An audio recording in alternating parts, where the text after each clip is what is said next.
opening session of the 27th ACE of Florida Conference. At this time, please rise for the presentation of colors by the Cape Coral High School Army JROTC Color Guard with their Commander Sergeant Major John Humphreys. And please remain standing for the Pledge of Allegiance and the National Anthem.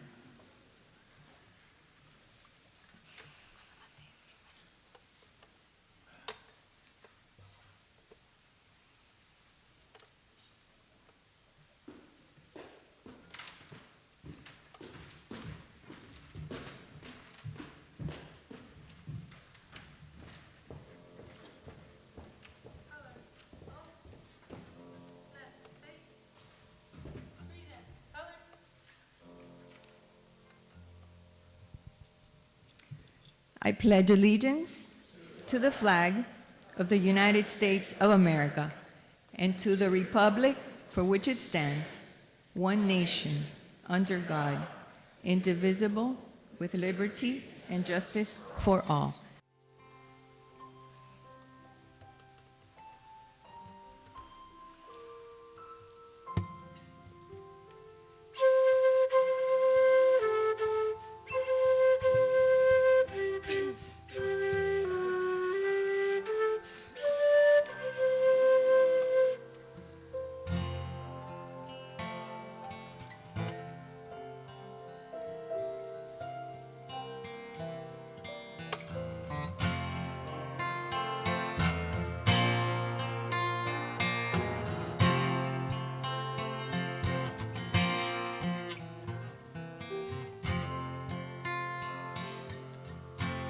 Oh, beautiful for spacious skies, for amber waves of grain, for purple mountain majesties, about the fruit and plain.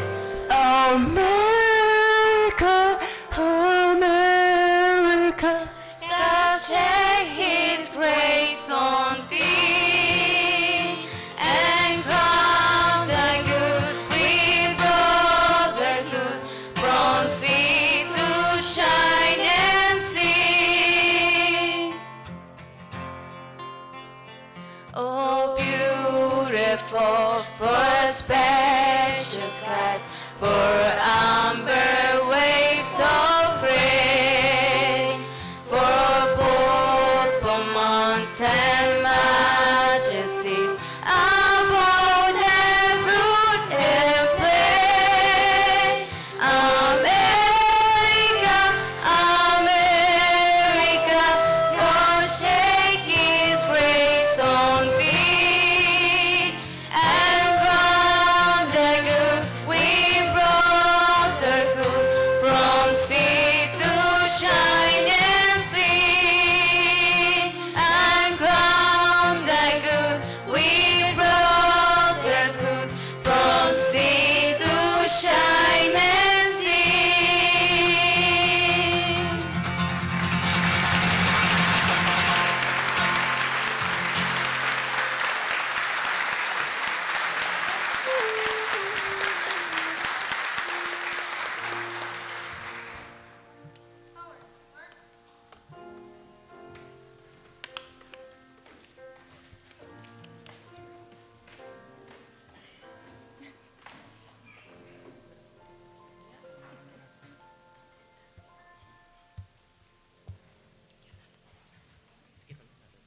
That was wonderful. Another round of applause.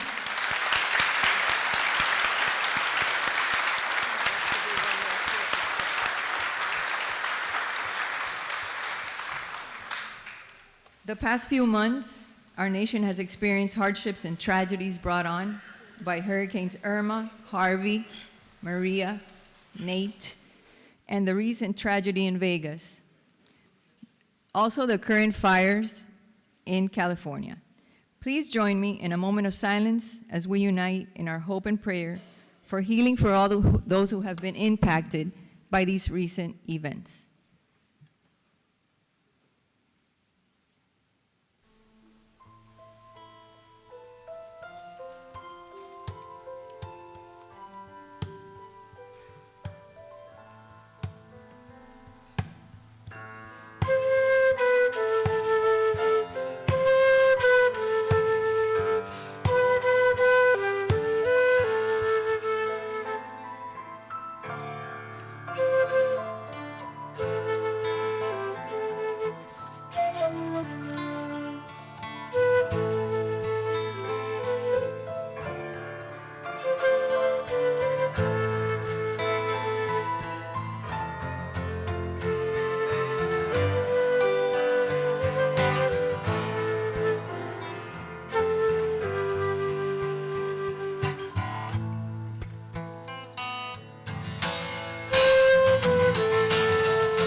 Thank you so much. That was wonderful.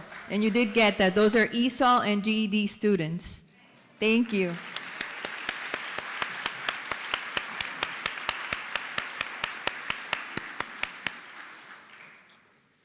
I want to welcome teachers, administrators, vendors, adult education professionals, and guests to the 27th Annual ACE of Florida Conference.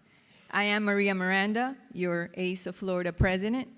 This year's conference schedule has amazing sessions for you to attend, the exhibit hall, valued vendors, and some fun after-hours activities that we hope you join us. I want to thank you for taking your valuable time to come to our conference, and I know that by the end, you'll be glad you came. I'd like to take a moment to thank Valerie Boyd, Julie, and Leanne for their hard work.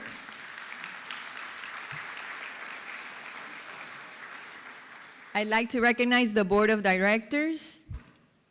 They're here. Thank you for your hard work and volunteer.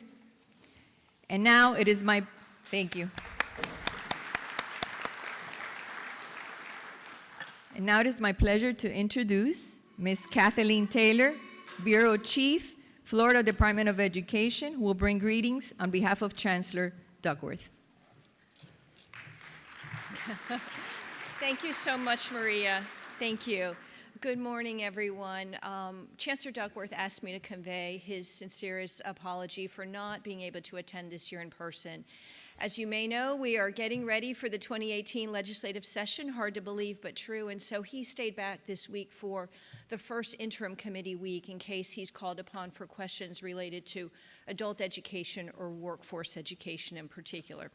This morning, the DOE would like to recognize and thank our ACE Executive Board, our ACE Board of Directors, this year's conference committee, and of course the powerful team of ACE in general, Valerie Boyd, Leanne Clark, and Julie Roberts, for the countless, yes.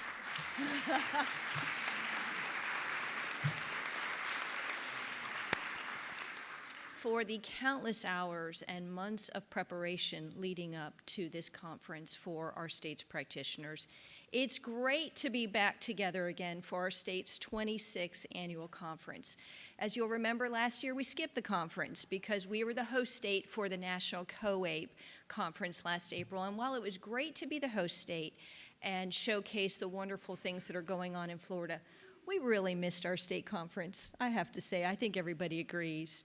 And the reason for that is it is this conference that really sparks innovation in our state in terms of the practices that are showcased here and the commitment of those attending to go back and take some of those wonderful innovations, be it integrated education training, bridge programs, rigorous standards, new assessments, contextualized instruction, the list goes on and on. Go back and take those to your districts and your colleges and really put them into practice, test them out. Because one thing that we have in common, whether we're presenting at this conference or we're attending, all of us share a common belief that our adult education students have and should have access to excellence and high quality education. And we also realize that we have a collective responsibility to make sure our students persist, complete, and then move on seamlessly to the next stage of their lives. And we're part of that, and this conference is largely responsible for that. This conference is very timely, as we know. We are beginning to see evacuees come to Florida throughout the state from Puerto Rico, the U.S. Virgin Islands, other Caribbean nations, Texas, and so forth. And we know many of our evacuees experience intense trauma and loss, and I've heard from so many of you that adult education stands ready, doors open, and ready to welcome our adult students and, of course, their children who are coming into the K-12 system. So we know when you go back, you're going to have a much more intense demands placed upon you in your classrooms and your central offices to accommodate our evacuees. So take this time now to pause and refresh yourselves and go back with some new innovations to help our students and our newly arrived students as well. Finally, I just want to reminisce for a moment about ACE's 25th annual conference, which was actually in 2015. And I recognize a lot of faces. Many of us were there. It was a wonderful conference.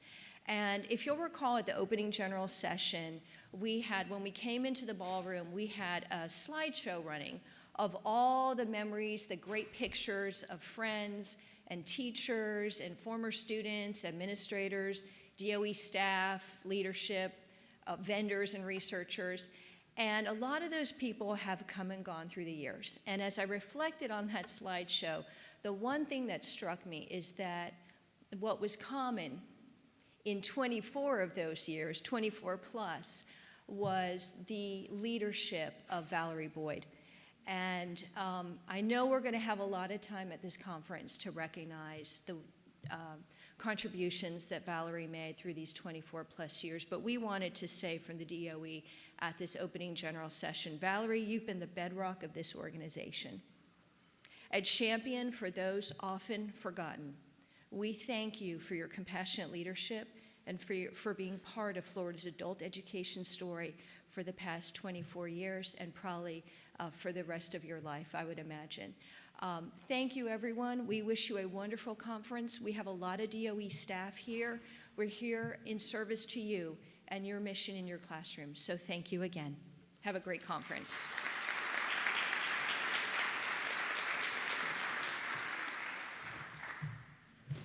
Thank you, Kathleen. And now it is my pleasure to introduce the new director of the Department of Career and Adult Education, Ms. Stephanie Deckard.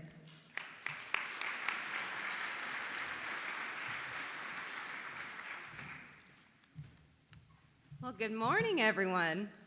Good morning. It's so good to be here, and it's so good to see your faces, and I can't wait to see more and get to know you while we're here. But it is just a beautiful place among beautiful people.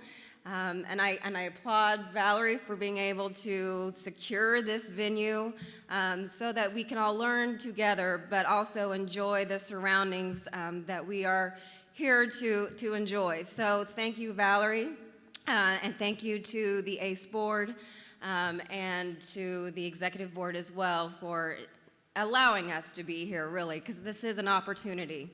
I'm really kind of sappy this morning. It started off with having the students play music and sing, and it really touches my heart, and I'm going to start crying again. I can't do this, because when I start thinking about the progress and the achievements that our students make, and here they are to display this, it really moves me. But then I also start thinking about how I got here.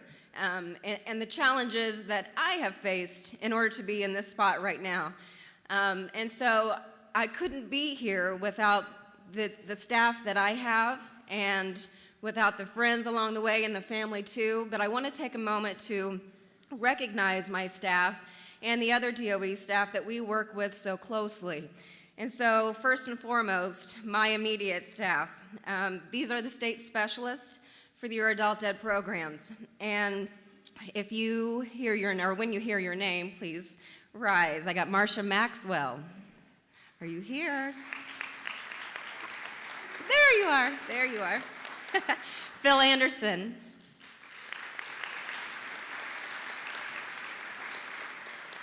Isla Waite Burns. Hey, hey. And Lisa Williams. There we go. I can't say enough good things about these individuals.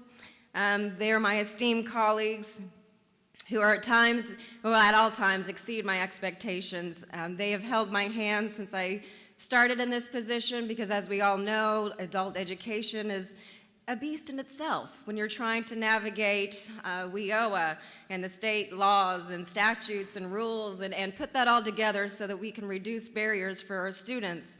But my staff, I thank you for everything that you've done for me, and I thank you for being there for me whenever I had a question, and I know that in the same vein, they're going to be there for you as well when you have questions.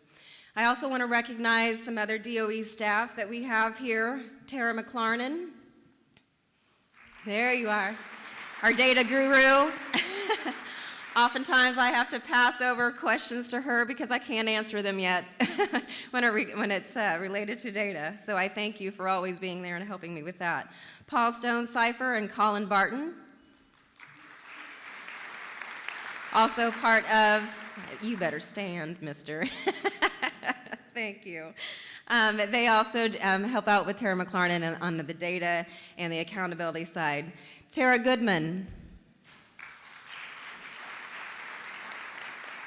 I don't see her yet, but she also handles our funding and is able to answer a lot of those questions. So I'm hoping, too, by having them stand, that you can put a face with the name, and when you do have those questions, you can find them. Ted Norman, are you here? Apprenticeship. He is also doing a session here as well, so I want to make sure that when you're thinking about those collaborations and those opportunities you need to provide the students, you think about apprenticeship as well. Jim Hughley. All right, how are you? Farm worker, again, another connection that we need to start forging.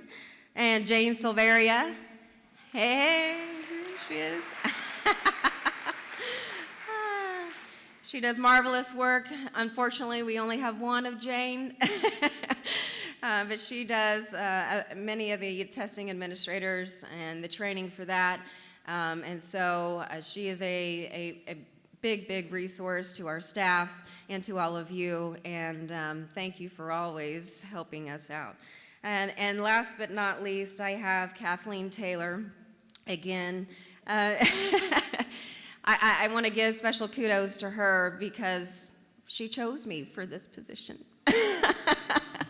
And I thank her for seeing something in me and having confidence in me, knowing that my background is in K-12 and CTE, and that there is a huge learning curve when I stepped into this position. But she has helped me at every step of the way and is always accessible to me, so I thank you very much.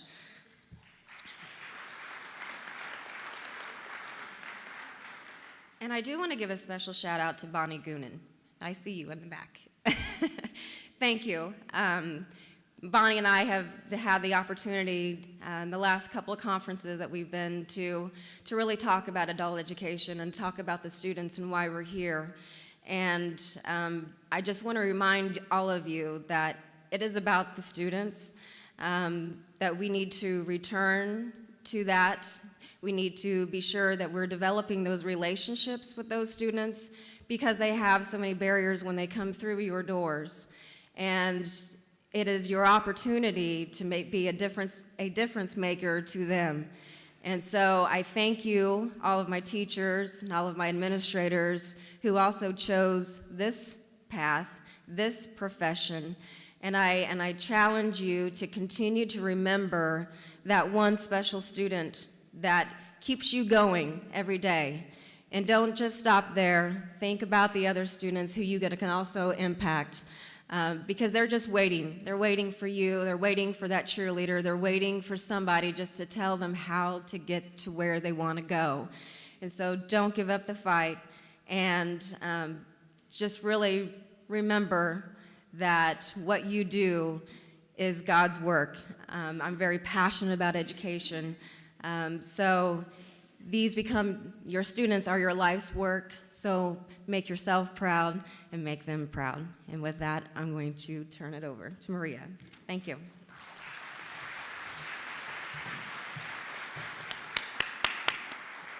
Thank you, Kathleen and Stephanie. And now I'd like to call Ms. Valerie Boyd, Executive Director, ACE of Florida, to recognize our outstanding vendors.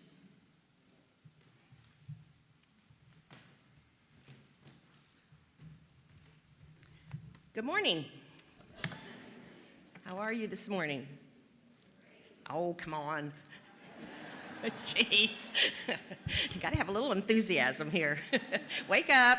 You've had breakfast. Come on. I get the pleasure of thanking our wonderful sponsors that make most of this conference possible. On behalf of the ACE Board of Directors and all the 2017 attendees, I want to extend a heartfelt thank you to our conference sponsors for their commitment to making this year's ACE conference successful. It was the vision of President Maria Miranda, the ACE Board of Directors, the Planning Committee, and the ACE staff to provide you with a quality professional development, networking opportunities, and vital updates from the Florida Department of Education, and to all of you, the practitioners of adult education around the state. I thank you, sponsors. Your generous contributions make our visions a reality by helping to offset the cost of holding a conference. Please know that our partnerships with you, our sponsors, are vital to the success of ACE of Florida. You are truly appreciated. First off, I'd like to thank one of our biggest sponsors, and that's the Florida Department of Education. ACE of Florida writes an adult education family literacy grant, and through that grant, through the Department of Ed, we get sponsorship from them, cooperation, collaboration, and partnerships. And we're able to bring in national speakers and just a variety of other things to help up our professional development training that we offer you. So Florida Department of Ed, we thank you.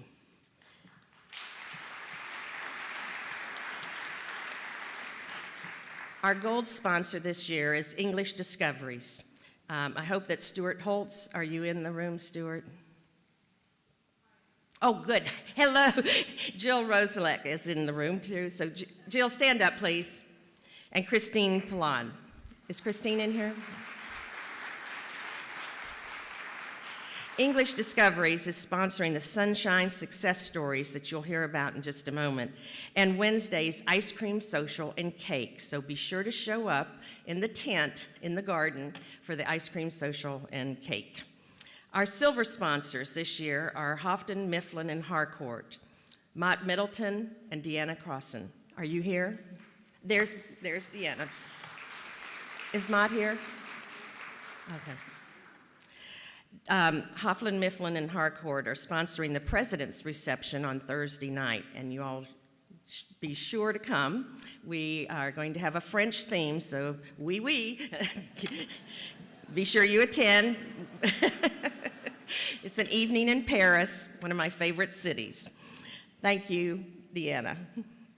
Burlington English. Is Zevi with us? Okay, where's our Burlington English crew? Okay. Zevi Aber, Kimberly Bartholomew. Oh, dear. Okay. Lori Wedner, Lauren Abrams, Didier Bruno. Are any of our, oh, dear. Robert Breitbart. Robert, are you in here? Are they all down at the booth? And Olivia Fernandez.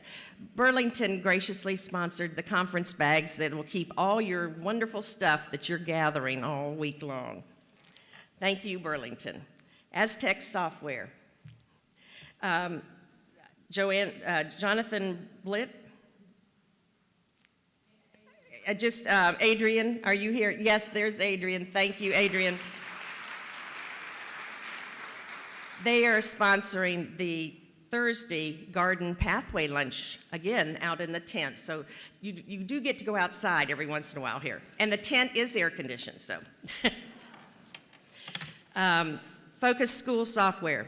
Shanna Hutchinson, Melanie Burnett, and Marka Brannon.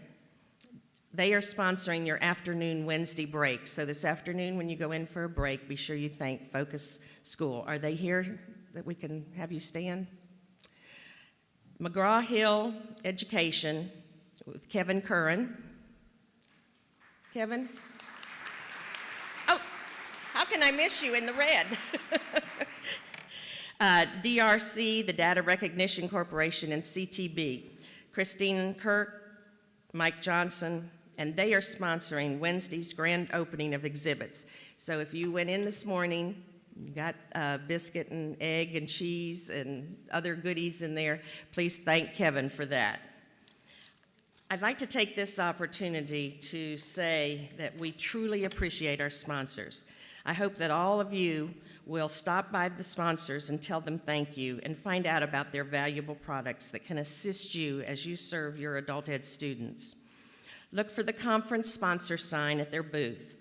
Also, conference sponsors are identified in the program book on the exhibitor page 18 through 20, as well as on page 34. So please be sure to thank them. I do have the opportunity, and I'm privileged to introduce to you the president of COABE. COABE stands for the Commission on Adult Basic Education. They are our National Association for Adult Ed. ACE of Florida pays a one-time statewide dues to the COABE Association, and then that automatically makes you a COABE member if you are an ACE member. This is a wonderful opportunity. They have grown so much in the last few years. They are our advocacy in Washington, D.C., and we really need that at this time. They provide wonderful training online. And Kay, are you going to talk about that for a second? Okay, I'm going to let her talk about that. But this is Kay Charbonneau, who is the president of COABE from Louisiana, and we welcome you, Kay. I'm so excited to be here. Last year we were really excited in Orlando, and hats off to Valerie and her staff and the board for ACE for the best COABE conference in COABE's history. Most attended, most sessions, and we have to get down to that bottom line, most valuable for COABE as well, which gives us the opportunity to really grow and really expand and get out there and really work for you all. You are why we're working. I'm really racking up the miles since I've taken over presidency in July. I'm really racking up those airline miles because I want to be the voice for you all out there. That was my goal, and that is what we're trying to do. We are so excited to be launching our Elevate and Educate campaign. That is elevateandeducate.org, but it is the voice for your students. I know that you're all here because of that student. We all do what we do because of the humanistic in our hearts. As your leader so graciously said just a few minutes ago, we're all here for that student. Well, that's why we at COABE are speaking out for that student. It is time that adult education gain the respect that we do. We are no longer going to be doing classes and people not know about us.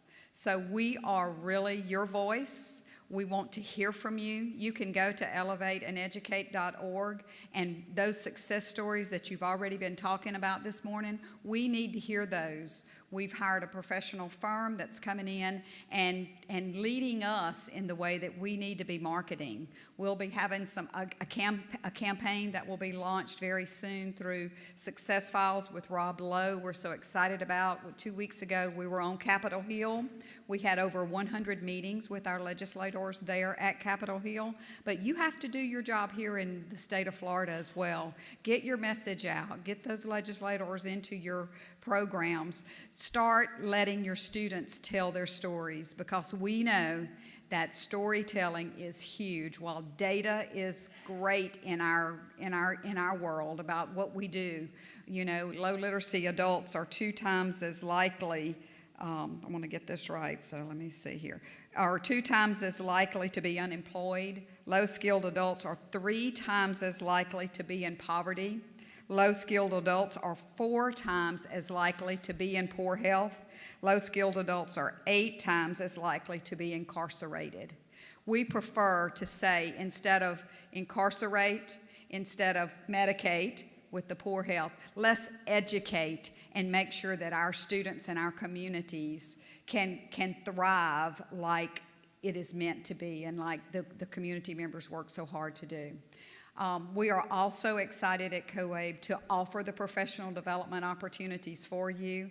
At the COABE conference this past year, we had over 350 sessions for you, over 25 strands, bringing in the new and innovative things, and we were just so fortunate to be in your beautiful state for that conference. We will be in Phoenix, Arizona this next year. Just left Arizona yesterday. It's beautiful out there as well. They are excited as the ACE team was to bring us into their state. So we're excited to be going there and hope that you will be able to come that way as well for our conference. But online, there are tremendous opportunities for you with COABE. We have webinars constantly. We've got our virtual conference coming up at the end of this month, just a couple of weeks from now. You are an ACE of Florida member. You're an automatic member of COABE. We are 20,000 plus now, representing about 55,000 educators. And that growth has really happened in the last 5 years. So they make fun of me and poke fun of my southern accent on the board, but I'm telling them every single day, it is our time to shine, and I want to make sure that we do that. Let me not leave without giving kudos to your new board member that was just recently elected from your ACE of board member, Jeff Arnott. Is he in the room? I don't think I see him. He didn't know I was going to be here, so we'll surprise him when I do see him. But let me tell you that y'all are being well represented. Jeff is a diamond in the rough, and we are going to use him for everything that we can, believe me. So we are excited. We are excited to have Jeff on our board. So we look forward to working with you. Let us know. Be verbal. Go to that website. Let us know what's going on that web. Let us know what's going on in Florida so that we can be your voice. Thank you. Have a great conference, and I am just honored and humbled to be here with you today, only to help share in your conference. Thank you so much.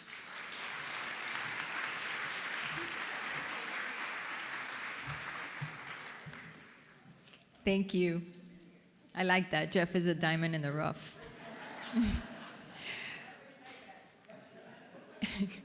Induction into the ACE of Florida Hall of Fame is an honor that we bestow on those who have gone above and beyond for ACE of Florida. The names on the plaque are a who's who in adult education over the past 25 years. At this time, I would like to call Mr. Dave Barnes, ACE of Florida Planning and Advocacy Consultant, to the podium for a special presentation.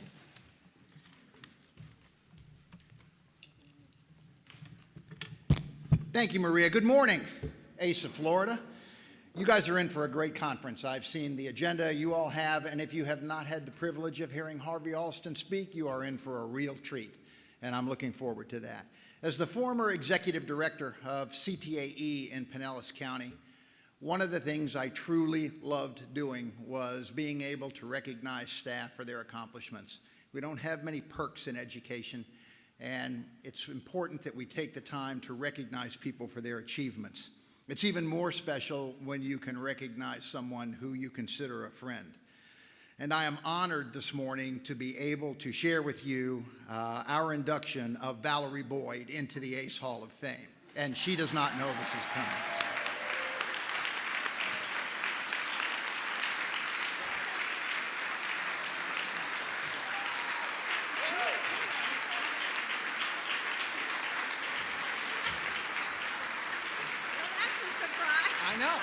All right, stand here. Okay. Oh, thank you. As Maria so eloquently said, the plaque over to my left represents over 25 years of recognizing adult educators who have gone above and beyond for adult ed and ACE of Florida around the state, and Valerie exemplifies those characteristics. Valerie began her tenure with ACE 27 years ago. She was only 13 years old then. Thank you, Dave. As a grant coordinator, many of you didn't know that, and during a particularly chaotic tenure of a former director who will remain nameless, the ACE Board of Directors had the wisdom to select Valerie to fill an immediate and critical need for the organization, and it was forever changed in a very positive way. She has been our executive director for the past 24 years. In that time, she has taken a fledgling organization from its humble beginnings to an organization that has tripled its membership, has led us through 25 presidents of varying temperaments and abilities.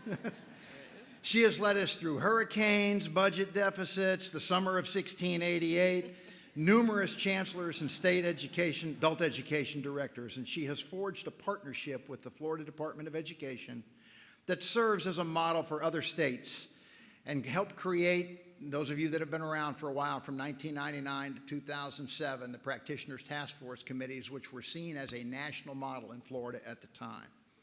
She has done all of this with a grace and style and sense of humor like no other, and she has been the one constant for ACE of Florida for over 27 years. As you know, this will be Valerie's final conference as its executive director. And it is fitting that we induct her and we bestow her with this honor. So please join me in welcoming Valerie Boyd to the ACE Hall of Fame. Thank you. You want to say something? I don't know if I can. That's okay, then don't. Hold on. Thank you.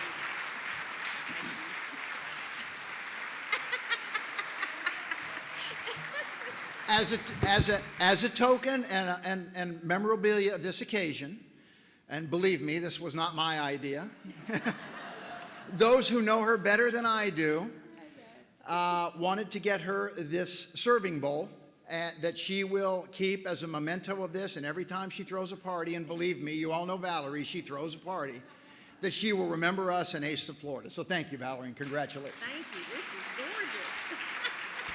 Thank you.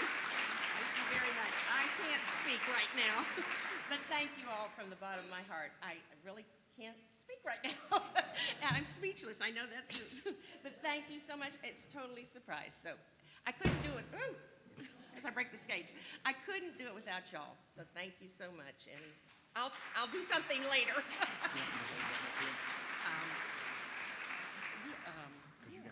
Yeah. Now we'll turn it back over to Maria Miranda for our second induction to the Hall of Fame. Thank you. Thank you. And now it is my turn to induct someone into the Hall of Fame, someone very special that actually got me into Ace of Florida. Mr. Mark Hutek.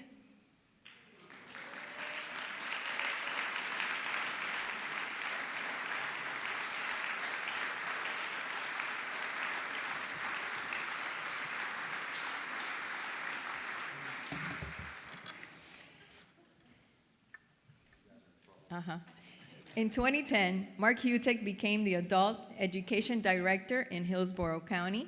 Soon after, Mark became involved with ACE of Florida and became the board director's representative from Hillsborough.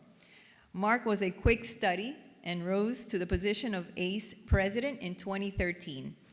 After a bylaws change, Mark was the first ACE president to serve a 2-year tenure. During his presidency, Mark led ACE of Florida through a tumultuous time both financially and organizationally. Mark was responsible for the creation of the highly successful Best Practices Roundup and creation of the wiki for the practices to be posted online. Mark was also responsible for bringing back the ACE of Florida Advocacy Days in Tallahassee for adult education administrators. He recently had the opportunity for dialogue across state between practitioners and the ACE office, leading to an open conversation about issues and concerns to adult education practitioners in Florida. Mark began the conversation of ACE hosting the National COAPE conferences in Orlando last April. He has been an educator for 27 years and is currently the new Deputy Superintendent for Career, Technical, Adult, and Multiple Pathways in Polk County. Mark made a lasting positive impact on ACE of Florida and on adult education across the state. ACE of Florida and adult education are where they are today, due in large part to Mark's outstanding leadership and commitment. Please join me in recognizing Mr. Mark Hutek, the newest member of the ACE Hall of Fame. Thank you. Can I have a roll?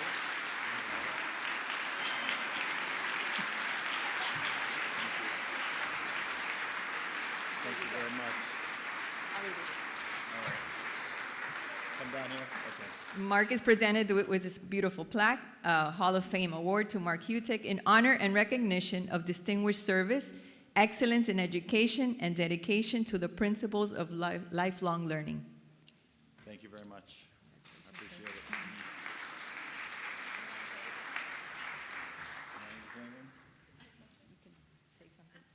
Thank you all very much. It's a treat. You know, as you progress through your career, you never know what those jobs are and what those pieces that you'll put together that you'll really learn to value. But I got to tell you, being a part of the adult education group in the state of Florida has been a tremendous experience. You know, we've got an awesome support system in DOE. We've got some terrific vendors out there that are just that will just bend over backwards for us. And I go back to what Kay said, it's all about getting your programs noticed, not just at the state level and the national level, but, you know, get in touch with your superintendents and your programs and your presidents of your districts and just make sure that they see the good things that we're doing. Because when I was the president of ACE and we had conferences, and I often said, you know, sometimes we're considered the stepchild in public education. I got to tell you, you know, so much of that is just because, you know, there's just not enough recognition at the school levels.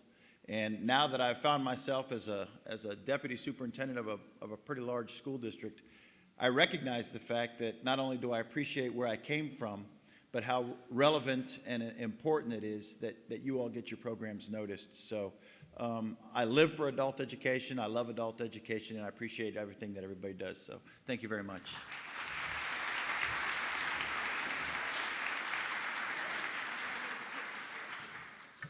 Thank you and congratulations to Mark and Valerie.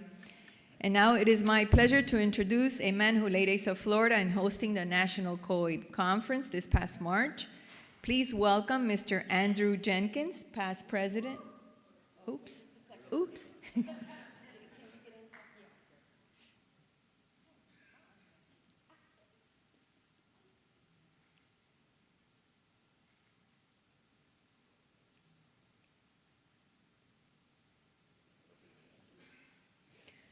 Okay, resume. Please welcome Mr. Andrew Jenkins, past president, ACE of Florida, to present the Florida Exemplary Adult Education Student.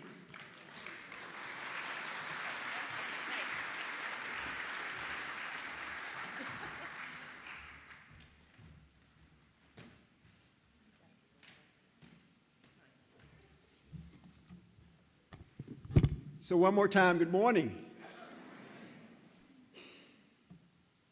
Again, we'd like to just thank English Discoveries and TechnoAware for actually sponsoring our Sunshine Success Stories. Gio Rosalick and Stuart Hoax, thank you very much. Through your efforts and the efforts of those educators that are throughout our state, adult education does exactly what our theme says. It provides a clear pathway for student success. And that's because of your efforts and the efforts of all the practitioners throughout the state. And we'd like to today just recognize a couple of those success stories. We know that there are numerous throughout the state, and there are so many of our students that are doing spectacular things, and you probably have a whole slew of them, could run those lists off. But we do have two that we like to recognize, and just for their accomplishment. First of all, I'd like to call to the stage Mrs. Sylvia Galvez.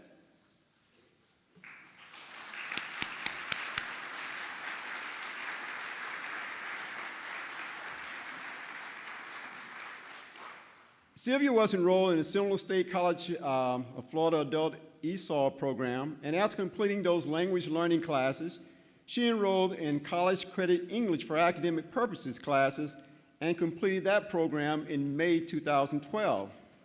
While taking EAP classes, she participated in the College Works Study Program, where she worked in counseling and advertisement office at the School of Academic Foundation's Adult Education Division, assisting other adult education students to navigate the enrollment and registration process for ESOL, ABE, and adult high school programs.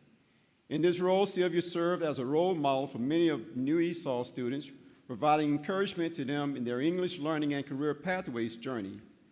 She visited adult ESOL classes where she once attended and shared with students about her experiences in transitioning into EAP classes, and how her studies in these more focused language learning classes were helping her ensure success in entering a college degree program.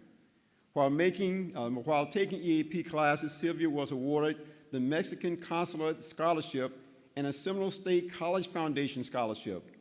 As she advanced in EAP program, Sylvia's command of English allowed her to enroll in the college classes she needed to attain her goal of getting a degree in a health-related field. Sylvia's immediate plans are to prepare to take the nursing pre-entrance test, and she is considering several educational options, including getting a degree in nursing or in physical therapy program. She is also considering the option of completing a degree in psychology. Sylvia is very motivated and committed to continuing her studies. Regardless of where her path leads, Sylvia plans to enter a field where she can help and serve others. Congratulations, Sylvia.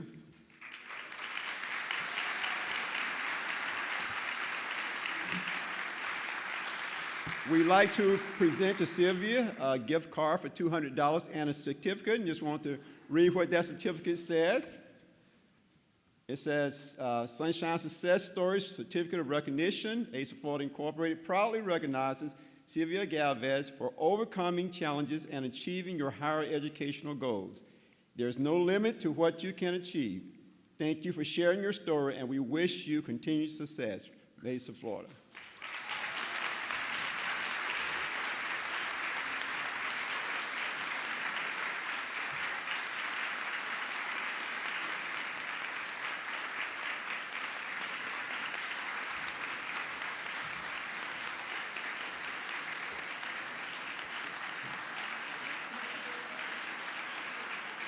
Okay. Okay. Okay.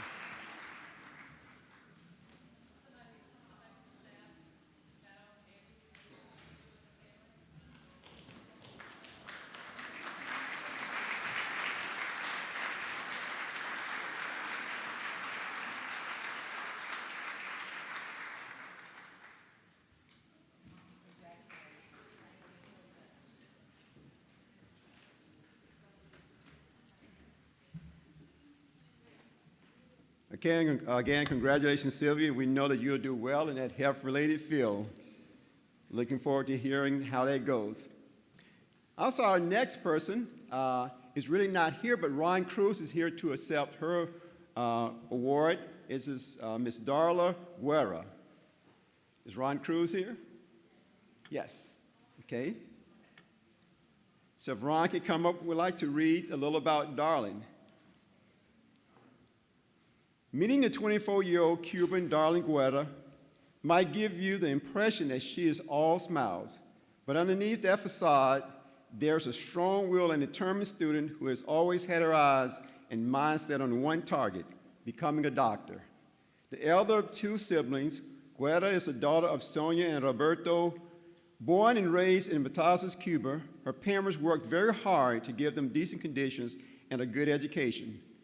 Darling loved spending time with her grandmother, and when she got sick, she was by her side day and night taking care of her. This traumatic experience led her to pursue her interest in the field of medicine. Although her mother was an experienced dental hygienist and her father a well-seasoned English teacher, they haven't been able to work in their respective fields for many reasons. Darling has had to steer the wheel for the entire family to support them financially. She drove her parents to work and school. She attended her youngest brother's PTA meetings. She got up at 4:30 a.m. to start working by 5 a.m. After her shift, she would drive miles to attend school. It was a huge sacrifice on her part, but that didn't decrease her perseverance and determination.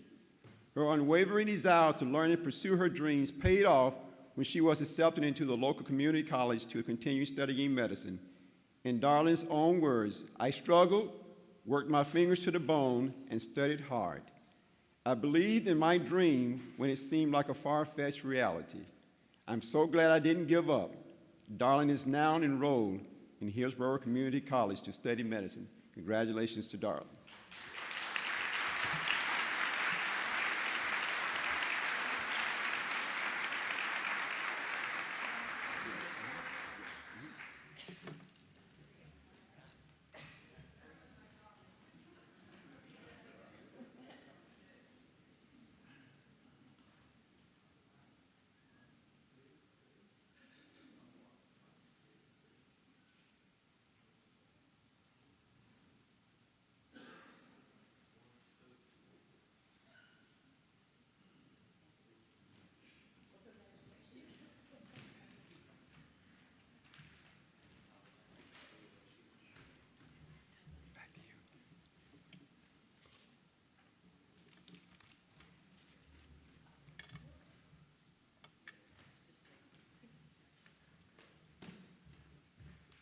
Thank you very much. I'll be accepting this award in behalf of Darlene, but unfortunately, Darlene is still a busy girl. She just started her journey. She's still attending school at HCC. She couldn't miss the class. You know, it's exam week. She extends her regards, but she will be here on Friday, joining us at our awards luncheon table. So please, if you would like to see her, and please congratulate her, because her struggle is continuously working. I mean, her struggle is continuous, and we would like to be a part of her success once she becomes a doctor one day. Thank you.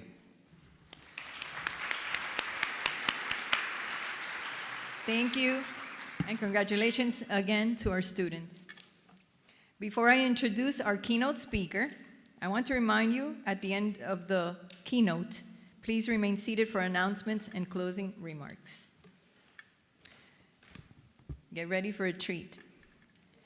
One of the most in-demand speakers in America, Harvey Alston's career has spanned positions from head football coach of Columbus East High School in Ohio in 1968 to assistant director of student financial aid at the university level. As an educator, he's taught English, biology, health sciences, and math curricula. Over the years, Mr. Alston has received recognition and awards from such diverse groups and organizations as the Ohio House of Representatives, as one of Ohio's finest citizens. The City of Columbus declared a Harvey Alston Day, DECA Hall of Fame, Ohio High School Athletic Association Sportsmanship, Ethics and Integrity Award. He was commissioned a Kentucky Colonel and has received numerous national recognitions and awards. Harvey Alston's enterprise is called Best Incorporated, based on his philosophy and his book titled Be the Best. He is the coordinator for the Ohio High School Athletic Association Student Leadership Conference, the largest in the country. Serves on the advisory board to the National Federation of High Schools, the Upper Valley Joint Vocational School. He is a contributing writer and photographer for the N2 Publishing monthly magazines, member of the National Speakers Association, and many civic boards, panels, and commissions. It is my honor to invite to the stage Mr. Harvey Alston. Hey. Whoa. Just. Good morning. Love you, love you, love you. You know, Valerie, where's Valerie? Over there, Valerie. The reason I'm here is because of Valerie. I've known Valerie for many, many years. Wonderful person, hard to deal with. And give her all these accolades, I'm going to tell you the truth about her right now, okay? Call you on the phone, syrupy sweet.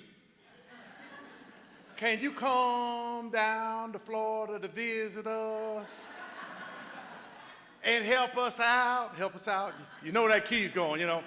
Wait a minute, you'll love this. And we don't have much money.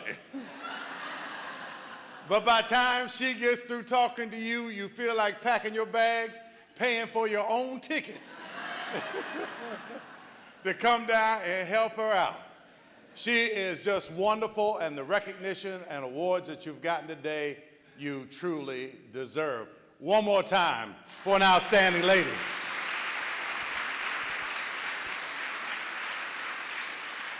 Education by itself is tough, and even tougher is teaching adults, boy, I tell you. But to get you on the right track of what we're understanding, I want you to join me in what I call the roller coaster ride of life. How many of you have been on some of the roller coasters? Because we got a lot down here in Florida, right? You've been to the amusement parks, you get on them. They've got the best ones now, man. They just rake you up and shake you out and make you lose all your hair like I have right here. They are just crazy. But when you get on one of them, the first thing they ask you to do is reach up in the air on these new ones, grab that seatbelt thing, and then pull it down. So do that with me, will you please? Okay, ready? Reach up in the air, grab it, and lock it down. Now you realize you're not a roller coaster rider. You just did that, right? Yeah. And you realize now that you're on this ride? You upside down, that's right. And you're saying to yourself, man, I don't know what I'm getting into. But chug back with me up the hill. Come on. Chug it, chug it, chug. Lean back in your seats. Come on. Chug it, chug it, chug it, chug it, chug. When you get to the top, put your hands in the air. Here we go. Oh! All right, one more time. Oh! Oh! This way. Whoa! Come on. Whoa! Whoa! Whoa! Wait a minute, you're not through yet. Chug it, chug it, chug it, chug. A little faster this time. Whoa! Whoa! Whoa! Whoa! Whoa! Whoa! Whoa! Corkscrew! Whoa! And then when you land, you're going, oh, I don't think I'm ever going to get on a ride like this again in my life. Has that been your career? Huh? You got on there. I know I was. I was so excited when I first started teaching school. Chug it, chug it, chug it, chug. I'm going to make a difference in the world. I'm going to make an impact. I'm a bad mamma jamma, boy. Here I go. Jump the hill, up the hill. Got to the top, and you looked around. You go, oh, no, what did I get myself in? Whoa, no supplies. Whoa, they've cut the curriculum. Whoa. No books even. Whoa! I get hall duty, cafeteria duty, bus duty. Whoa! Coach 3 sports. Whoa! Get paid nothing. Whoa! You go, man, I don't know. I don't know if I want to be on this ride or not. But then after 25, 30 years, you go, wow, you know, this is not bad. Then you get a little bit older and you know how to work the system. And then you look around, and as you complain about your job, there's somebody in that serpentine line with a ticket, waiting to get on the same ride you're getting off of, okay? And they're just as excited about it the day that you were. This is what life is about, all of it. And some days there are going to be some difficulties. There are going to be some ups and downs. There's going to be some tosses and turns, and some days you are going to be upside down. But the fact about it is, we get on this ride every day, we know what it is, and we know what we're about. When I go to a lot of the schools, I love the little elementary kids, far different from what we're talking about in adult education. But the little elementary kids will teach you too. I'm standing there, and they're sitting on the floor, little smiley faces, and you ask the kids, who will eventually be adults, hey, what do you want to do? Do you know what heroes are in life? And little kids, they're so much fun because they'll tell you anything. I said to the kids, does anybody know what a hero is? See, you talk to little kids like that. Oh, you all don't remember? Think you're too old for that? I'm going to take you back. Watch. If you're happy and you know it, clap your hands. See, you remember. But anyway, the little kids sitting on the floor, and it's just so much fun. Does anybody know what a hero is? And little girls going like, Spider-Man, Batman. And I'm going, okay, that's not quite what I was looking for. A little boy over here raised his hand, Ocho Cinco. I said, shut up, boy. Ocho Cinco, my foot. But one little girl raised her hand. She said, Mr. Alston, I think I know. I said, tell me, sweetheart. She said, a hero is somebody that helps somebody. Somebody that makes a difference in somebody's life. What a profound statement from a little child. Somebody that helps somebody. Somebody that makes a difference in somebody's life. When you get tired and, you know, the days wake up and we've had storms and you're cleaning up your own mess and you look out there and you say to yourself, should I go in or not today? You think about it. Who are you? Are you that hero? Are you that somebody that helps somebody? That makes a difference in somebody's life? Yes, you are.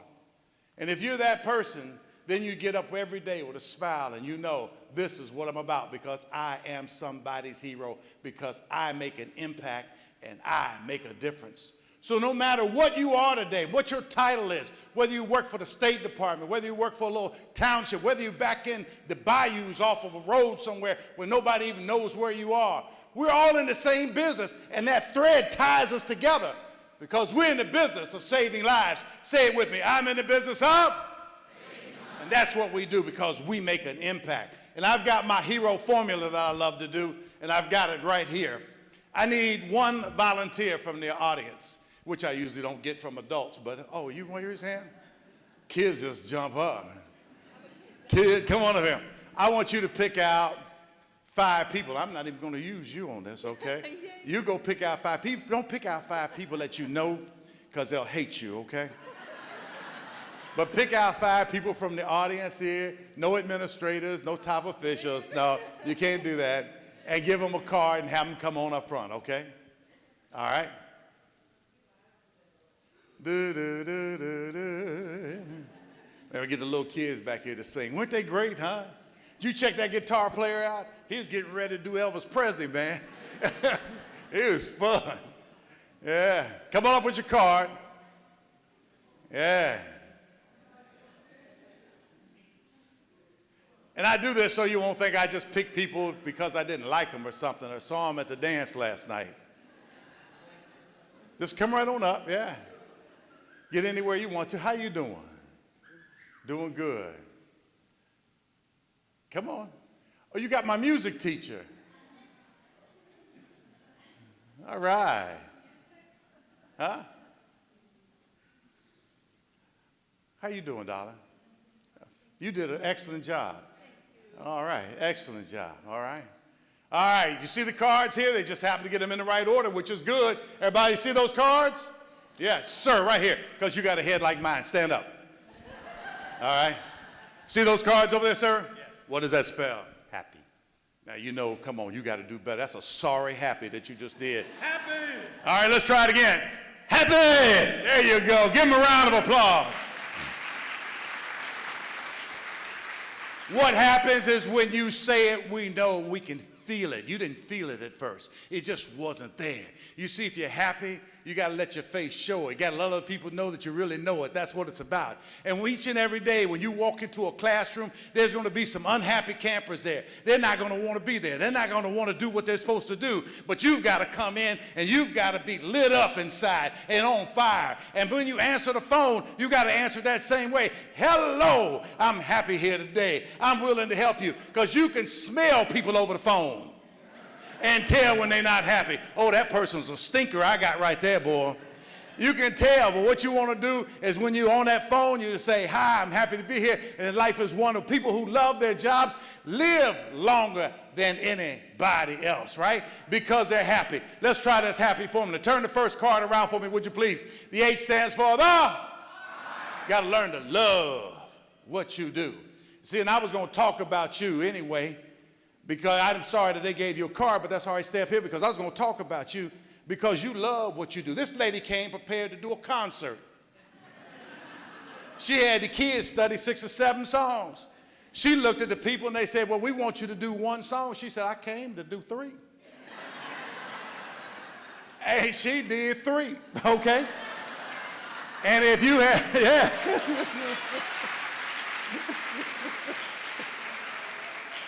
And if you had clapped hard enough for the first time, she'd have done an encore. And there was nothing that we could have done about it. But one of the things that in the hall, as I snuck out to hear her talk to the kids, she introduced me to her flautist from Haiti. And here was a young man that she just found in the classroom, and she said he had some talents. And when she pulled that talent out of him, now she has him in front of people playing his flute. What a great honor for someone who loves what they do. Loves what they do. So anytime you're in education and you love what you do and you do it with your heart, you're going to have successes. You may not be the best practitioner. You may not know all of the things that you need to teach. You may not have the best of books and the best of buildings, but if you have a heart, and say it again, if you have a heart, people will learn from you because they will learn to love to learn. And when they do, that's what it's going to be, and that's how you're going to be successful. My next one, please, turn around for me. A stands for? Now, how many of you know of somebody you work with? Look at the State Department over here, go, oh, that has a bad attitude. You know them. Some of you brought them to the conference. And the thing about it with that bad attitude, everybody has one in their building, you know who they are, and that's that person when you're running down the hall and you're just excited that day, you look at them, you go, hi, how are you doing? And when you go to do that, you stop because you know who that is. And you go to yourself, I did not mean to ask you how you were doing. It was a reflex because you know they're going to stop you and say, well, I'm glad you asked. I haven't been feeling well lately. They made me get that mandatory flu shot for school. I think they're trying to kill me. I never had the flu until I got the flu shot. And now I'm sick as I can be, and I got a cold, and I got phlegm. You want to hear it? And you go to yourself, I'm never in my life going to ask that person how you doing again. See, that's what attitude. We have to change our attitude. My next one, turn around for me. P stands for? This is what it's about. Pride will take us to a level that anything else can't take us there. Pride. Pride means that we walk a little taller than anybody else. In education, if you want to teach something, teach pride. Teach what we talk about, that Booker T. Washington, the great American who taught down south here, and knows what education was really about. Here's a quote from him. He said, if a job is once begun, never leave it till it's done. Be that labor, whether it's great or small, learn to do it well or not at all. That's what it's about. Showing up to work on time, being there ahead of everybody else, doing your job to the best of your ability, never saying good enough, because good enough never is and never will be. That we have to work hard, and if you are a minority or if you are of a different shade of color, yes, are you going to have to work harder in this world? Yes, you will. And if you're a woman, are you going to have to work harder? Yes, you will. So what? Get up every morning and work harder at it. Do the best that you can and be proud of who you are. Pride means that I am personally responsible in developing excellence. Personally responsible in developing excellence. I am, nobody else. And each and every day I'm going to make sure that I take control of my life. I'm the captain of my soul, the master of my ship. And that's what I want to do. My next one, turn it around. P stands for? People. We say we like people. We really don't, do we? Every day I turn on the news, I say, man, these people hate people around here, boy. But it's funny, because I taught two types of curriculum. One was English, the other biology. And then the biology made me aware of what life is really about. We are 97% the same, all the same. Because the basics is we cannot live, no one in here can live without air. Basic. No one can live without food or substance. We all exist because of these few things. Now, it's the little tiny thing they found out called DNA that changes a little bit. And you know what? That's the stupid stuff we fight about. We fight about skin color, religion, where you're from. It has nothing to do with the structure of who we are. But today, you're going to help me. I'm going to give you this magical power. And from where you are, I want you to shift your card across the audience, transforming everybody into the same shade of color. You're all right.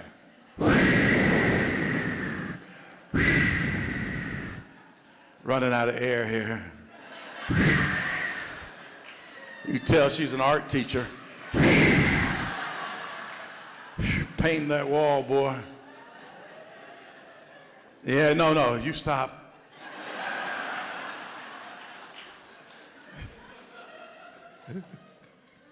Take your Prozac tomorrow, okay?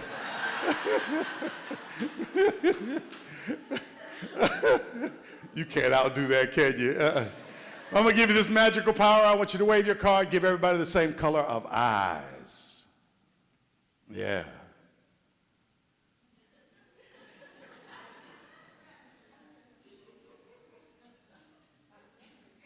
Wave your card. Math teacher. Takes things literally, okay?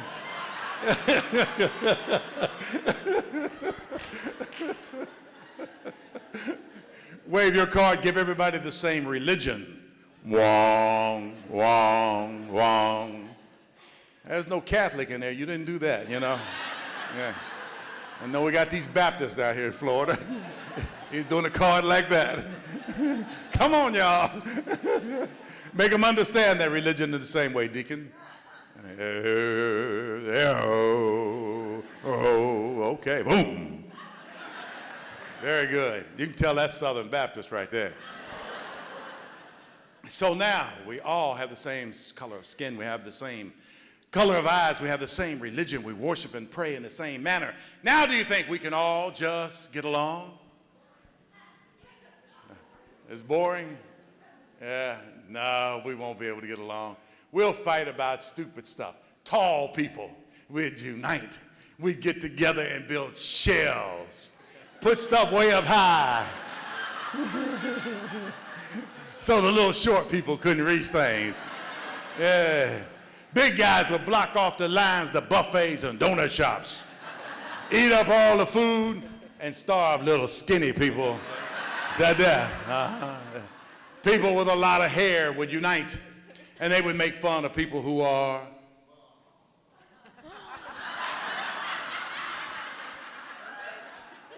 And you're a supervisor.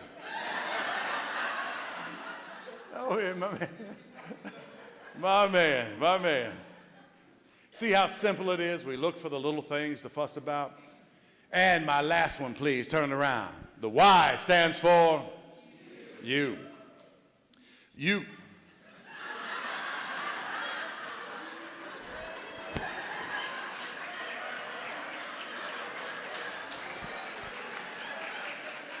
She just took another 2 minutes. I love you, darling. It is up to you. You know, times have changed. I remember traveling to see my grandmother in Alabama and seeing the water fountains at my age as a young kid. It happened in my lifetime. I'm 70 years old, so I got to check. You know, I'm putting you out of this program. In a good way. He's the same one hollered ball up here in the front seat.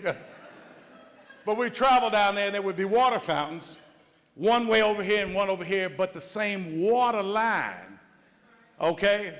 Same water, but one said colored only, one saying white only. But to have a person at such a young age, the kind that you're trying to create self-esteem for somebody to tell you that you're not good enough because of the color of your skin, you can't drink from this fountain, would make you bitter in life. There's friends of mine, my age, who still walk around bitter at life, still calling names and being angry because the way people were treated years ago. We had the civil rights movement. We had Martin Luther King. We did the March on Washington. We had the pendulum moving in a different direction. Then we had Trayvon Martin in Ferguson, Missouri. And now the pendulum started swinging backwards in the other direction. What's wrong with us? Something as simple as this, to be able to change life. Yes, we can. Can we create an atmosphere in this world where we get along with each other? If we can put a man on the moon, we can do that. We are the paragon of animals, so godlike in nature. There's nothing that we cannot achieve if we put our mind to it. But yet we fail to do some of the simplest things of life. Is getting people to get along with each other. Oh my goodness, if we look at life, can we change it? Yes. I remember when I first started flying down here to see you even there, they had a smoking section on the airplane. Huh? That's a long time ago, wasn't it, huh? You go to restaurants and bars, you come out, you smell like an ashtray whether you smoked or not.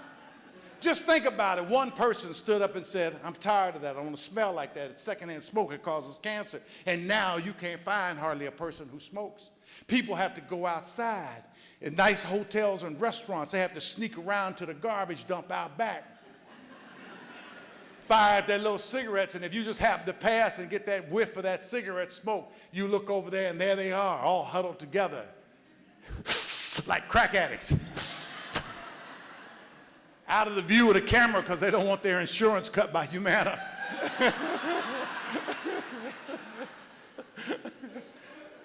If we can change cigarette smoking to save lives, we can change the way we treat each other.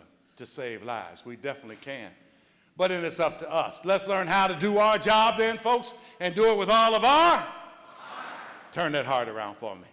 Let's learn how to change and alter our attitude. Flip that around. Let's develop a sense of good. Learn to get along with people. Make an investment in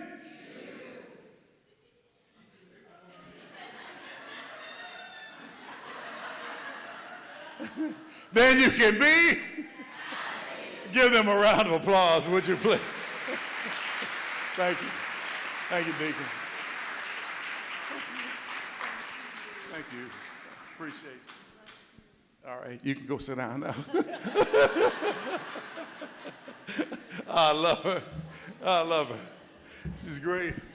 But the thing in life, what we have to do is stay focused on who we are and what we're about. We cannot let little things get in our way. So we wake up in the morning and so what? You know, a hurricane comes, that's where you live. Where do you live? You live in Florida. If you live in Florida, you're going to have storms. You're going to have hurricanes. You're going to have some days that it's going to rain. That's where you live. If you live somewhere else, you'd have something else different. If you lived in California, oh, let's go to sunny California. It's nice out there. Let's go to Sonoma Valley and drink some wine. Well, you're going to burn up today because it's on fire, you know.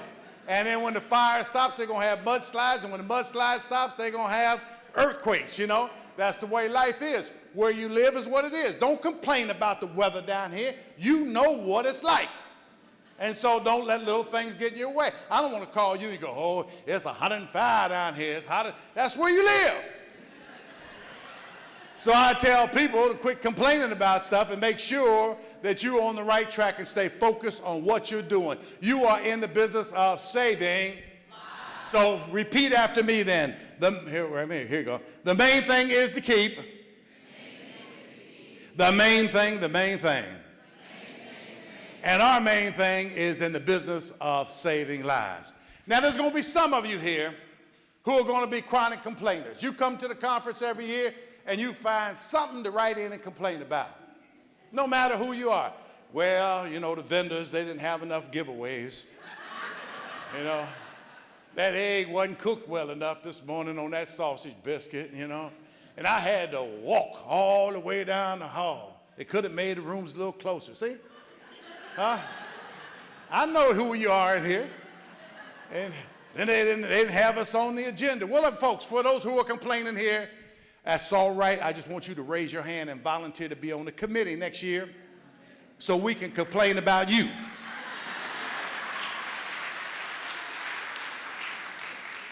But wherever you go, there's going to be a complainer. And I go places and people complain to me because they think I work for the hotel. So I'm walking around and you got your name tags on, I know. You know, hey, where's the water? Where's the bathrooms? And they just complain about everything. But I love complainers because they are responsible for two good things in this world: the blues and country western music. Just think about it. The lyrics for your blues were usually complaining because you were poor and didn't have anything. Lou Rawls sang, I was born in a shack, only clothes I had were on my back, Tobacco Road. He sang that song when he was a millionaire. And people said, sing Tobacco Road. And that's what he made the money. And then you don't think I know country western, but I do because I taught in Nashville, Tennessee, and they had 100 twang stations that they'd have every morning. Didn't have anything else. You turn the radio on, and there was one I liked very much because you could dedicate songs. So you turn the radio on, and people say, hey, you want to dedicate a song to somebody today? Call in. So people would call in. Lady called in. She said, I'd like to dedicate a song for my 40th wedding anniversary. Man said, what's the name of the song, ma'am? She said, you know, I rightly don't know. But it goes like this. If you really love me, you'd have married somebody else.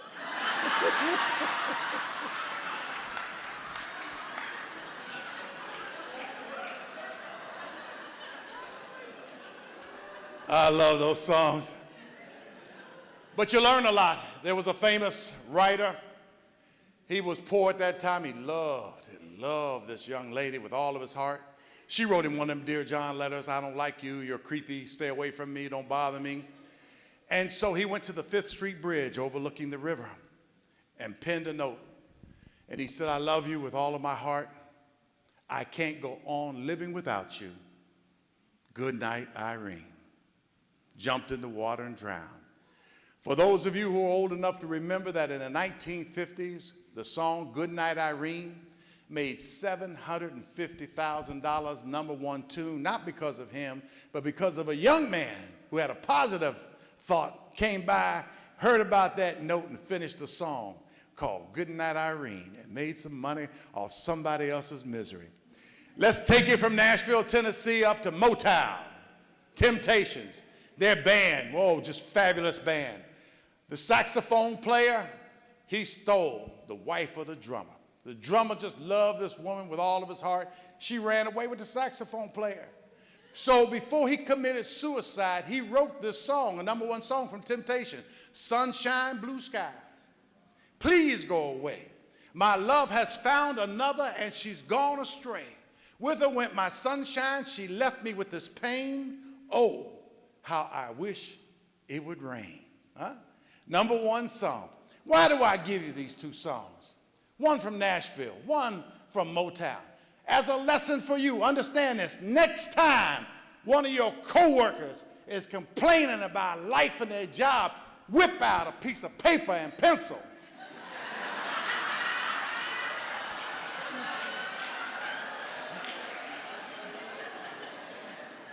Write it down. If you got to listen to that crap, you might as well learn how to get rich on it. So say with me, if you don't have the best of everything, then make the best of everything you have. You know, I want you to point your finger at somebody in the audience today. Just point it. Be next to you, anybody. Yeah. Oh, you two pointing at each other. Yeah. The neat thing about it, stand up for a minute, sir. I like you. Point at me, so everybody can see it. Because you got that big, see that big hand there? He's got that big finger, and I mean, it's accusatory too. Look at that. Now, look at your hand. There's one finger right here. It's pointing at me. Look down at the side of your hand. There's 3 fingers coming right back at you. Okay? What's your name? Estevan. So, Estevan, you might look at me and say, you know what?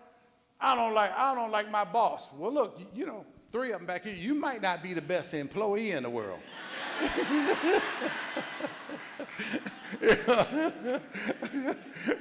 Sit down, Esteban. Let's give Esteban a big round of applause. You know, after a while, there's so many people you dislike for doing something, you might want to look and say, maybe it's me, okay? Maybe I'm the cause of it. Just like that parent who told me one time, I can't stand my children. I got 3 children. I hate them all. They just rotten, just the rottenest little kids you ever want to see. And I said, what are you talking about, rotten little kids? She said, I just can't stand them. I said, it's your fault. What do you mean it's my fault? I said, it's your fault. There's 6 billion people on this ball of dirt we live on. 6 billion people. Out of all the people in the world, you went and picked somebody that had these children by with bad DNA.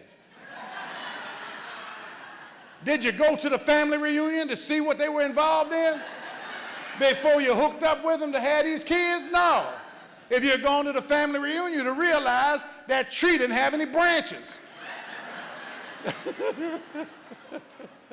That's what I told her. Almost got fired. But we go around blaming other people for our lack of response or ability to do things. So say with me, you can't get ahead? Trying to get even.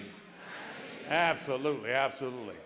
We talk about teamwork, and I love teamwork because teamwork is something that everybody agrees to. You know, you go places, the seminars, we used to do that, don't you? Team, together, everybody achieves more.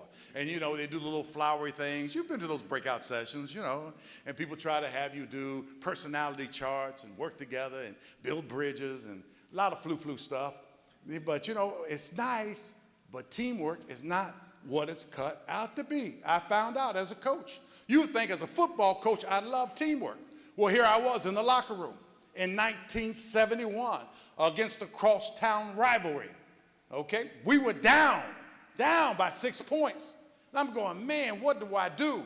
Do I do like my mentors do? Do I do like Woody Hayes, run in there and put my fist in the locker, call people names? Do I do like Bobby Knight, throw chairs at people?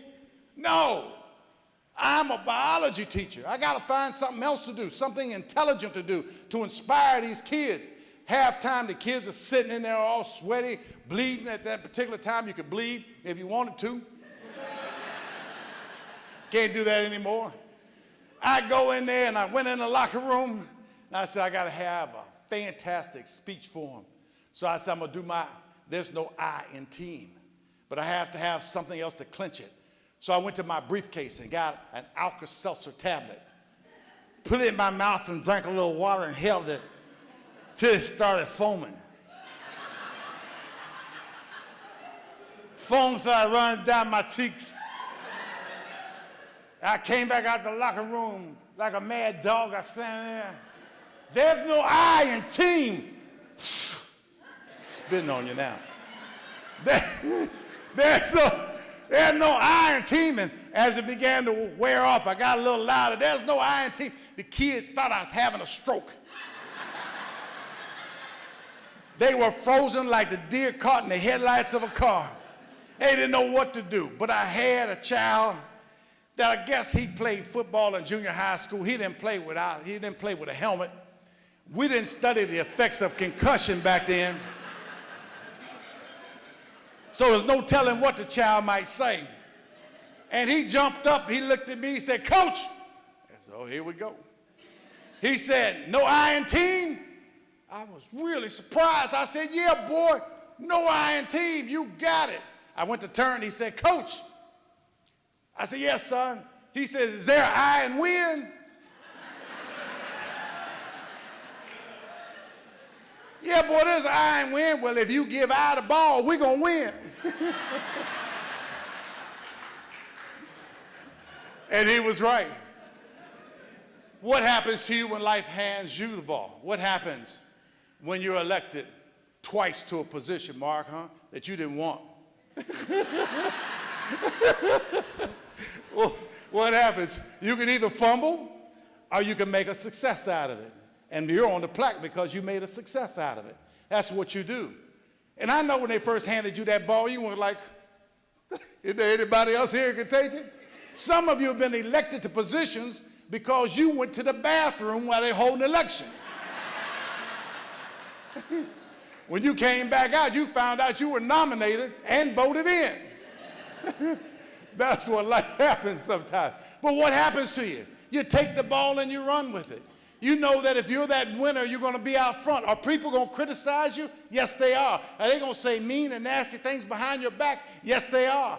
But you know, part of serving mankind is to be out in front and expect those things. If you were expecting rewards, if you were expecting people just to love you and build statues for you, then something is wrong with you. You're in the business to serve, and if serving others is beneath you, leadership then is beyond you.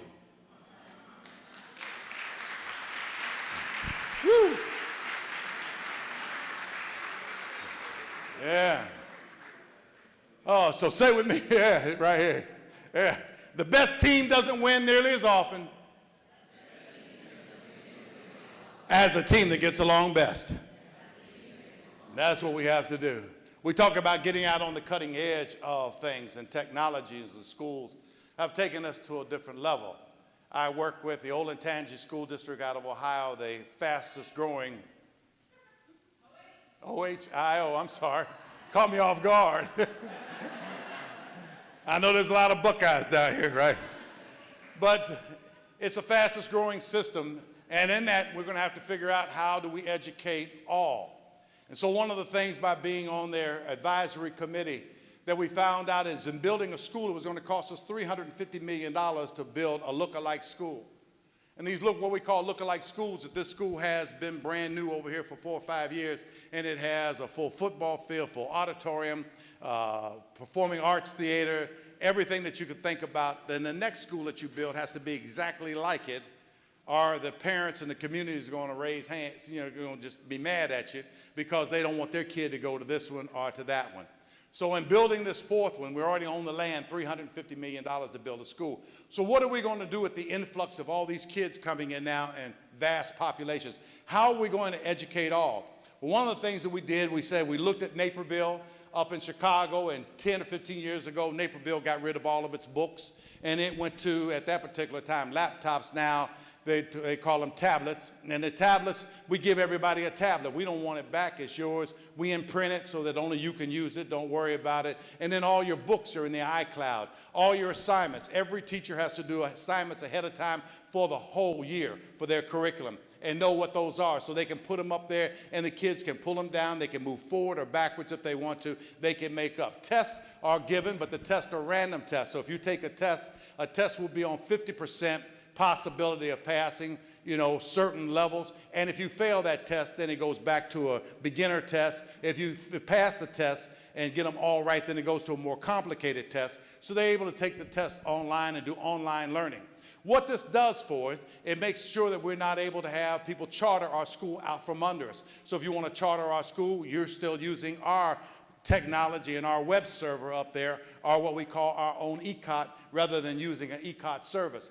If you are adjudicated and you go to jail, you use our service, because what we do, you're allowed to use that in your spare time while you're in the juvenile sentences, or maybe even in adult education. You'll be able to do that if you were enrolled in school. And what we have is they have kids that can't stay at home, can't stay at school because they have disciplinary problems. We send them home with the laptop, send them home with the information, and so no money leaves our system. All the money comes back to our system.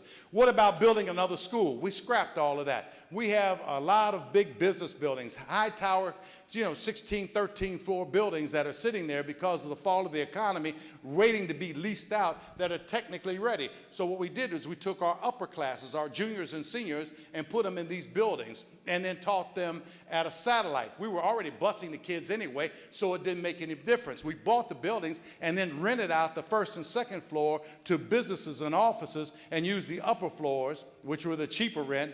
We use those for our kids who were traveling to school because they're juniors and seniors. We eliminated a lot of our classroom time by not doing the non-classroom time, but doing large lecture series. The failure rate of a lot of people between high school and college and adulthood is because they lack discipline. So what do? We are very disciplined in our schools. We say, bring that book, do this, on time, class, bell rings, do this, you have to have that. And then all of a sudden we go from that to college or to your first year, and we say, okay, you're on your own, here's the book, here's the subject matter, do it. And you out there, yeah, I'll get to it when I get to it, And that's what happens. That's why failure is so large. So what we do, if we can create more independent study on the lower level, we create better stability on the upper levels. And so what we have to do is take this technology that we already have, and it's already here, but implement it in such a way that we get the full benefit from it. We as education, I say this all over the country, we have not caught up to the electronics that we have out there. Do you remember the time when they didn't want you to bring calculators to class, huh? That's the same thing as not bringing the cell phone to class. Bring the cell phones to class if you want to. We're going to teach you how to change your social identity. We're going to teach you how to use these to elevate yourself, and also to advertise what we are doing to let people know we've got a good thing going on. Hashtag my reason why I go to adult education classes. That's the kind of thing that we should do, okay? And when we do that, I'm sorry, go ahead. When we do that, then we're going to be successful, all right? Here we go. Oh, I just did that one. All right, here we go. If you're not living on the edge, you're taking up too much space.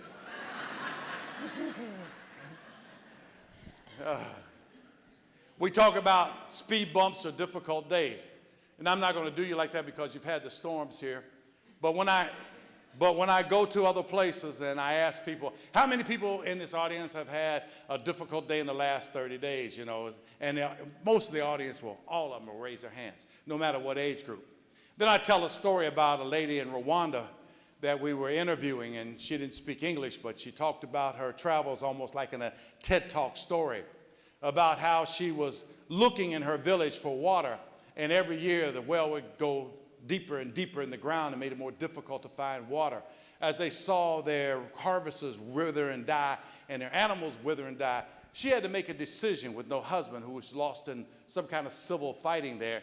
She had 4 kids. She said, I'm going to take my family and I'm going to go find some place possibly where we can survive. If we stay here, we know we're going to die. So she headed out across the desert with just a little food, a little water. One of her children fell dead in the sand. And she said, I kept going. They asked, did you go and say any ceremony? She said, didn't have time. She said, if we had sat down, my kids would have sat down. And if they had sat down, I couldn't have gotten them back up. She said, I'd keep going. And she did find a village. She did find survivors. She did find water. But she left that child on top of the sand there. And then I asked the people, how many of you have had a bad day?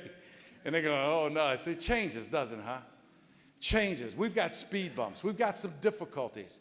And we've got difficulties today, and we're going to have some difficulties ahead. And there are always going to be difficulties. We haven't faced those sacrifices like that we've had to make just to let a child die on top of the sand. So I say to us, let's separate those and say to ourselves when we wake up in the morning, I'm alive, I'm living, I'm breathing, everything is okay, it's working pretty good. And I look around this audience, and you should be saying that. You know, I don't know the average age of here, but I told you I was 70, but I look at the average age of this group here, y'all have seen the band play at halftime, okay? All right?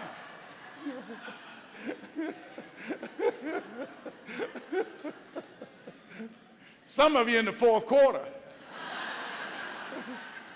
And you don't like being told that either.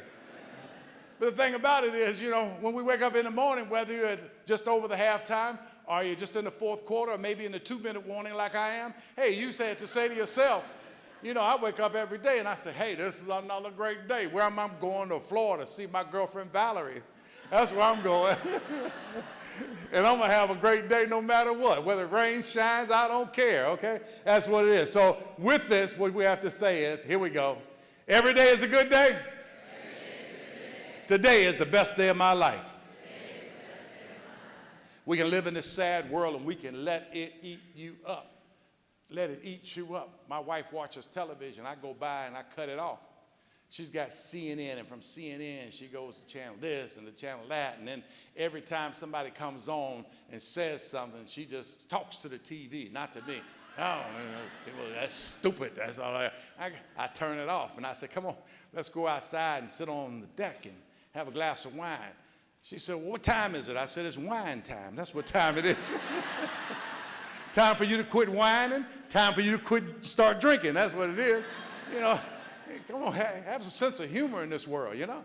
Will things get better? Yeah. Will they always be upsetting? Yes. That's the way life is. That's why they call it life, because it is like that. And what we have to say to ourselves is not get caught up in the media, not get caught up in all the sensation, and not let things lie on us all the time. And we've been brainwashed. Yes, we have. All these years, we've got stuff floating around in there. We don't even know why it's up in there. Little sayings and little jingles you can't get out. Winston's taste good like a... You didn't know it, did you? That's because the last time it was on television, young lady, was 38 years ago. Thank you. The old folks knew. Yeah. And then they had, from Ohio, they had Dave Thomas, the founder of Wendy's. He had Clara Pell in the back of the limousine with a great big hamburger bun, little tiny ham. She said, where's the? 28 years ago. I got you on that one, didn't I? Yeah. But we here at Aces of Florida, we say, take this job and no. No. State Department's here. No. What's wrong with y'all? Just had the formula for success. Happy. Let's take this job and love it.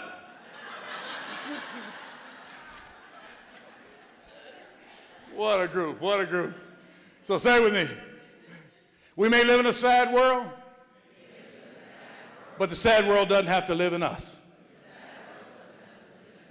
Over this side over here, over this side over here. Say the word good.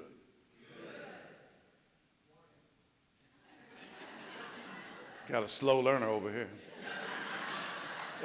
This, in the middle here, say the word better.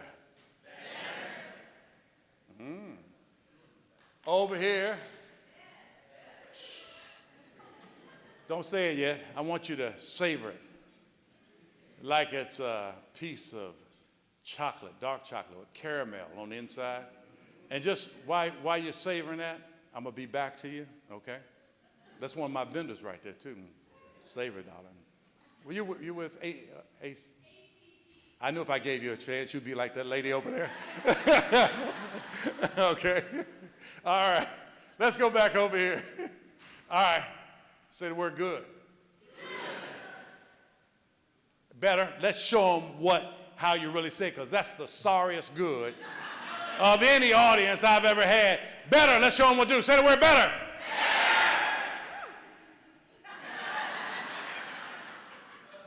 Nah. See, that's where it's supposed to be, folks. Now, if you want to try it again, say the word good. All right, better. Let's show them how to do it. Say the word better. Y'all ready? Swallow the candy. Swallow the candy. Get the vocal cords ready. The best group over here. Say the word best. Whoa. Whoa. Psychologically, this is what we do to adults in adult education. They have been called good and only good in the presence of others, and so the wind has been taken out of your sail long before you had a chance to even fly. And then in front of everybody, I had a group that was larger than you and called them better. And then in front of everybody, I gave a group over here candy for doing nothing. And then I expected you to perform at your best level when psychologically I had destroyed your self-esteem.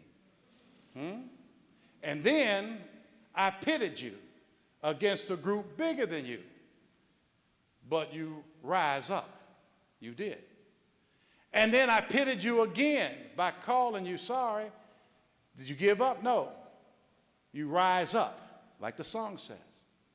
And then over here, I came back to that group that I had given candy, and automatically they felt their self-esteem was so good, they jumped out their seats over here and stood up. But the moral is that we can teach all, because what we do, if we lift you up, we make the better better. And by lifting you up to make the better better, they make the best work harder at being the best. Good, better, best, never let it rest till my good becomes better and my better becomes good, better, best, never let it rest till my good becomes better and my better becomes and that's what we are.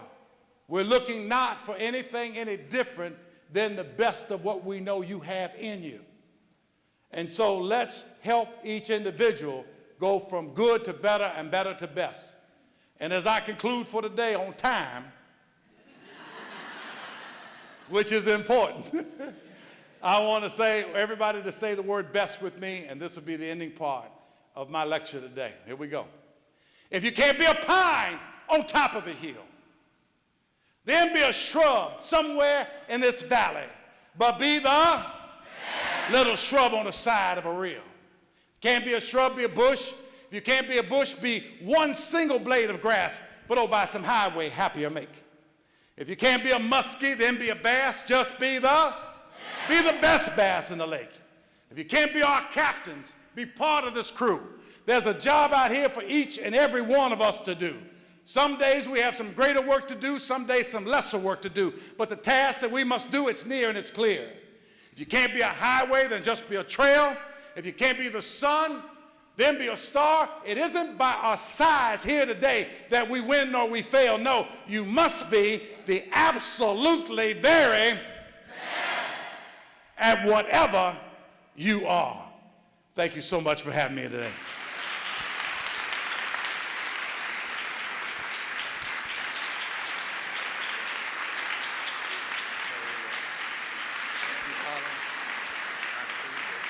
take this one if you like.